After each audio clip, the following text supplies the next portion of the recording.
ఫెయిల్యూర్స్ని నేను జెన్యున్గా విశ్లేషించుకుని దాన్ని ఎందుకు అలా జరిగింది, ఎక్కడ తప్పు జరిగింది అనే దాన్ని విశ్లేషించుకుంటూ వెళ్ళాను. ఛాలెంజ్గా తీసుకున్నారు ప్రతిదాన్ని అంటే ఎట్లా చేస్తానంటే దాన్ని బెస్ట్ దానికోసం ట్రై చేస్తాను, కానీ మెంటల్గా లోయెస్ట్ దానికి ప్రిపేర్ అయి ఉంటాను. మనం ఏం చేయగలుగుతాం, మనకి ఫైనల్గా అది ఏమి ఇస్తుంది అనేది నేను ఫాలో అవుతాను. బాలమురళి గారు, ఈ మధ్య కాలంలో చూస్తున్నట్లయితే not only in India, global wise stock market అనే పదాన్ని ఎక్కువగా వినిపిస్తూ ఉంది.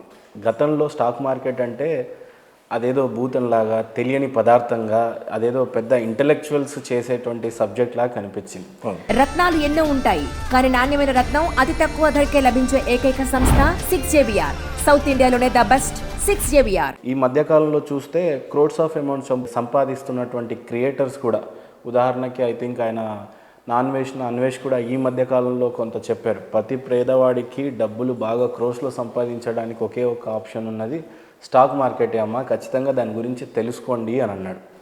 అలాగే ఈ మధ్య కాలంలో ఒక పెద్ద పెద్ద బిజినెస్ మ్యాన్, ఈవెన్ ఎంపీగా సెంట్రల్ మినిస్టర్స్ అయినటువంటి మినిస్టర్స్ కూడా చెప్తున్నటువంటి విషయం ఏంటంటే, మేము స్టాకింగ్ చేసాము, అక్కడ ఉంటే బ్రెయిన్ షార్ప్గా ఉంటుంది, పదన్గా ఉంటుంది, ప్రతి వాళ్ళు అక్కడే వెళ్ళండి అనే కోణాలు ఎక్కువగా వినపడతా ఉన్నాయి. ఏం చెప్తారు అసలు దీని గురించి, ఈ సబ్జెక్ట్ గురించి చెప్పాలి అని అంటే? ఈ యువతరానికి చెప్తారా, లేకపోతే ఏంటి కొంత స్టాక్ మార్కెట్ మాన్యా అయితే నడిచినట్టుగా కనపడతా ఉంది? అంటే ఒకరికి చెప్పేంత స్థాయిలో ఆయన ఇంకా లేనులే, కానీ బట్ యూ హ్యావ్ ఎనఫ్. నాకు దాంట్లో ఎక్స్పీరియన్స్ అంటే దాదాపు 2005 సంవత్సరం నుంచి నేను మార్కెట్లో స్టాక్ మార్కెట్ చేస్తున్నాను. Almost 20 years. 20 years. అందులో నేను సక్సెస్ఫుల్ అయ్యింది ఓన్లీ లాస్ట్ 3 years నుంచే. అంతకుముందు అంతా నేను లాస్లోనే ఉన్నాను. నా పీరియడ్లు బ్యాడ్ డే ఉన్నాయి, కానీ నేను అత్యంత టఫ్ ఫైట్ ఇచ్చాను మార్కెట్కి. అందుకే ఇందాక చెప్పాను, టైం పని చేస్తుందా, టెక్నికల్స్ పని చేస్తాయా అంటే, నా జాతకం ప్రకారం టైమే పని చేసేది. ఇప్పుడు నా డబ్బుని నేను ఊరిని పోగొట్టుకోవాలనుకోను కదా, దానికి చాలా టఫ్ ఫైట్ ఇచ్చాను. కానీ ఎక్కడ నాకు బ్యాడ్ టైం రాసినప్పుడు డబ్బులు ఇవ్వనే లేదు. అట్లాగే నాకు జాతకంలో 5వ స్థానం 11వ స్థానానికి సంబంధించిన అంతర్దశలు విదేశాలు అవి వచ్చినప్పుడు అవి విపరీతమైన డబ్బుని నేను చూశాను. డబ్బు రావడం ఇంత ఈజీ అన్నట్టుగా చూశాను. సో ఆ 2 ఫేజ్లు చూసిన తర్వాత నాకు క్లియర్గా అర్థమైంది ఏంటి అంటే, నేను టెక్నికల్ అనాలిసిస్ ఎంత చేసినా సరే ఆ పీరియడ్ కనుక రాసి ఉండకపోతే అది రాదు.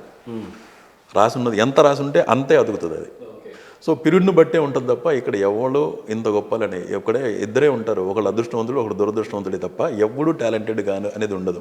ఒక పక్క స్టాక్స్లో ఇన్వెస్ట్ చేయటం, ఈ పద్ధతి ఏ రకంగా అడ్వైస్ చేయగలరు? ఇంత తెలిసిన మీరు, అంటే మీకు తెలిసిన పరిజ్ఞానంలో స్టాక్లో ఇన్వెస్ట్ చేయటం ఏం పద్ధతి, నిజంగా చేయొచ్చా, మంచిదా చెడ్డదా, చేయకూడదా, చేయొచ్చా, ఏం చెప్తారు అసలు మీరు? అది ఎవరికి వాళ్ళకి ఇండివిజువల్గా తీసుకోవాల్సిన స్టాండే తప్ప అది ఎవరికి నేను సజెస్ట్ చేయలేను. ఓకే, ఇప్పుడు సపోజ్ క్రికెట్ కోచ్ ఉన్నాడు అనుకోండి, వాళ్ళ పిల్లల్ని ఎందుకని కోచ్ లాగా చేయలేకపోయాడు?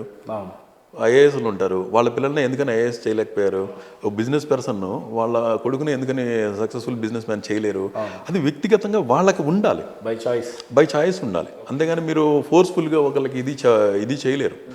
ఇప్పుడు చాలామంది, నేను సినిమా ఇండస్ట్రీతో చాలా దగ్గరగా క్లోజ్గా 20 ఏళ్ల నుంచి నేను పనిచేస్తున్నప్పుడు చూసిన దానిలో, అసలు సినిమా ఇండస్ట్రీతో సంబంధం లేని వ్యక్తులు వాళ్ళ జాతకంలో 5వ స్థానానికి 10వ స్థానానికి సంబంధం ఉంటే వాళ్ళు ఖచ్చితంగా ఆర్టిస్టులు అవుతారు, బాగా ఫేమస్ అవుతారు. ఆ కాంబినేషన్ల బట్టి 5వ స్థానం 10వ స్థానం కనుక బాగా సక్సెస్ఫుల్ ప్లేస్మెంట్స్లో కనుక ప్లానెట్స్ ఉంటే, ఇప్పుడు ఎలాంటి సంబంధం లేని వ్యక్తులు ఎక్కడో పల్లెటూరులో అసలు ఈ సినిమా ఇండస్ట్రీతో సంబంధం లేకుండా చదువుకునే వాళ్ళు, వాళ్ళ అడుగులు తెలియకుండా అసలు ఈ పరిచయాలు ఏర్పడటం, అవి వాళ్ళని మెల్లగా ఫోర్స్ చేసుకుంటూ వాళ్ళు ఇటువైపు నీరు పల్ల మెరుగు అంటారు కదా, అలాగా వాళ్ళ సిచ్యువేషన్స్ వాళ్ళని తీసుకొచ్చి అలాగే రావటం, తర్వాత వాళ్ళకి ఆపర్చునిటీస్ రావటం, వాళ్ళు సడన్గా ఆ అంతర్దశలు గొప్పగా నడుస్తున్నప్పుడు హ్యూజ్ సక్సెస్లు చూడటం, ఇవన్నీ నేను చాలా కేసుల్లో గమనించాను.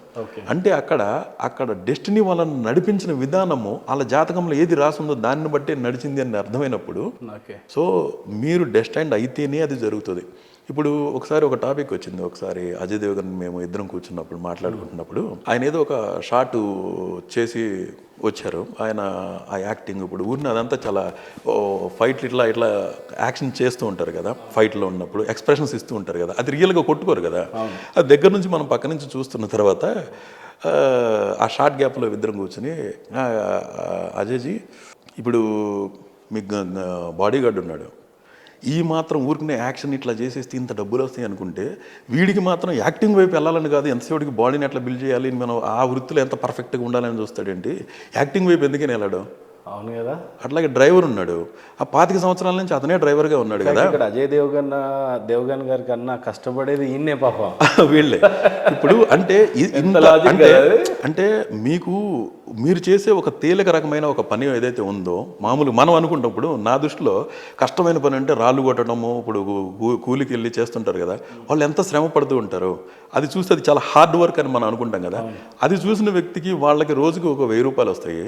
వీళ్ళు ఒక రోజు కష్టపడితే సక్సెస్లో ఉంటే 10 lakhs పే చేస్తారు, అవును, పే చేస్తారు కదా, అంత డబ్బు వాళ్ళకి పే చేస్తారు కదా. ఈ లెక్కన అందరూ అదే వెళ్ళాలని ఎందుకు అనుకోరు? ఆ డ్రైవర్ ఎంతసేపటికి ఆ వృత్తిలో నుంచి బయటకు వచ్చి కొత్తది ఏదైనా ప్రార్థన ఎందుకు అనుకోరు? 25 సంవత్సరాల నుంచి వాళ్ళు దాంట్లోనే ఎందుకున్నారు? ఇప్పుడు పర్సనాలిటీ డెవలప్మెంట్ గురించి బుక్స్ రాస్తుంటారు కదా, మోటివేట్, ఆ బుక్స్ని చూసి చాలామంది మోటివేట్ అవుతారు కదా. వాళ్ళు ఆ బుక్స్ రాస్తానే దాని మీద వచ్చే రాయల్టీతో ఎందుకు బతుకుతారు? వాళ్ళు కూడా ఒక ఎమ్మెల్యే అయ్యి టార్గెట్ పెట్టుకుని సీఎం అవ్వచ్చు కదా. లేదా వాళ్ళు కూడా అత్యద్భుతమైన రచనలు చేసి, ఇప్పుడు రౌలెట్ తను ఒక బుక్ రాశారు కదా, కొన్ని వేల కోట్లు సంపాదించింది ఒక మహిళ, బ్రిటన్ మహిళ. అలాగా వీళ్ళ రచనలు అంత సక్సెస్ చేసి, అంటే మీకు స్కై ఇస్ ద లిమిట్ కదా, ఆలోచించడానికి మీకు ఎవరన్నా ఉంది? కూర్చొని రాయడం, పెన్ను పేపర్ తీసుకుని రాస్తే కదా. మరి కూడా నోచుకోరు. అది ఎందుకని రాదు? పోనీ మీకు ఎంత గొప్ప ఆలోచన వచ్చినా ప్రజలు ఎందుకు దాన్ని గుర్తించరు?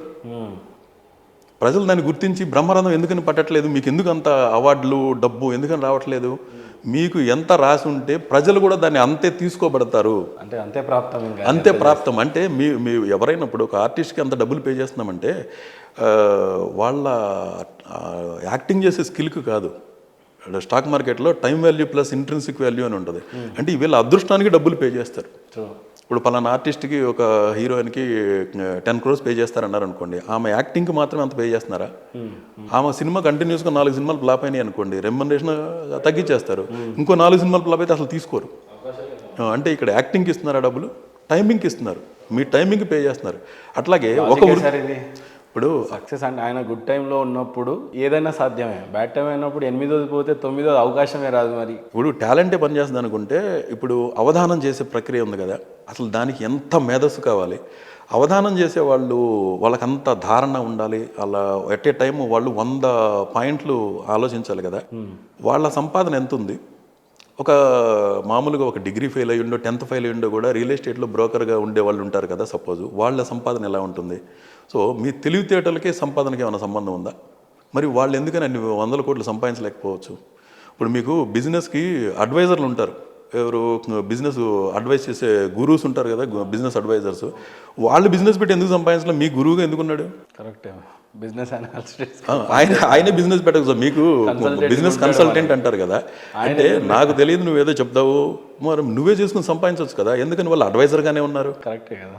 ఎందుకు అలా ఉన్నారు? రాసి ఉంటేనే జరుగుతుంది ఏదైనా. మీకు ఆ ఫోకస్ని, ఆ కసిని, దాంట్లో కృషి చేసే ఇది, మనకు కలిగే యాంబిషన్స్, ఎమోషన్స్, ఇవన్నీ కూడా మీకు ఎంతసేపు అవి నిలబడి ఉంటాయి అనేది మీ జాతకాన్ని బట్టే ఉంటుంది. మీ మనసు డీవియేట్ చేసేస్తుంది. మీకు ప్రజలు గుర్తింపు ఇవ్వరు. మీరు ఎవరి మీద అయితే డిపెండ్ అయి ఉన్నారో వాళ్ళ నుంచి కోఆపరేషన్ రాదు. అదే మీకు అదృష్టవంతమైన కాంబినేషన్స్ పీరియడ్ నడుస్తున్నాయి అనుకోండి, మీరు చేసే చిన్న ప్రయత్నానికి కూడా ఎక్కువ మంది సపోర్ట్ చేస్తారు. అది నేను ఎంతోమంది జీవితాల్లో, నా జీవితంలో చాలా సందర్భాల్లో మనకు రాసున్న పీరియడ్ని బట్టే ఎదుటి వాళ్ళు మనతో బిహేవ్ చేయడం చూశాను. అంటే తినేవాడి అదృష్టాన్ని బట్టి వండేవాడి కుదురుతుంది అంటారు కదా, అలాగా నా అదృష్టాన్ని బట్టి నాతో ఎదుటి వ్యక్తి ఎలా బిహేవ్ చేస్తాడనేది నేను గమనించాను. నా టైం బాగుంటే అందరూ పడి సహకరిస్తారు. అదే నా టైం బాగాలేదనుకోండి, అందరూ శత్రుత్వం చూపిస్తుంటారు. ఇది ఇక్కడ డిఫరెన్స్ అనేది మనం ఇది అర్థం కాక ఏం చేస్తామంటే వాళ్ళని వ్యక్తిగతంగా ఇట్లా అనుకున్నాము. అక్కడ ద్వేషించాల్సింది వాడిని కాదు, మన పీరియడ్. అదే పీరియడ్ కనుక రాసి ఉంటే విపరీతమైన వస్తాయి, సపోర్ట్ కానీ వస్తుంది, సపోర్ట్ వస్తుంది. అదే కనుక పీరియడ్ రాసి లేదనుకోండి, తల్లిదండ్రులు కూడా పక్క చూపిస్తారు. ఓకే.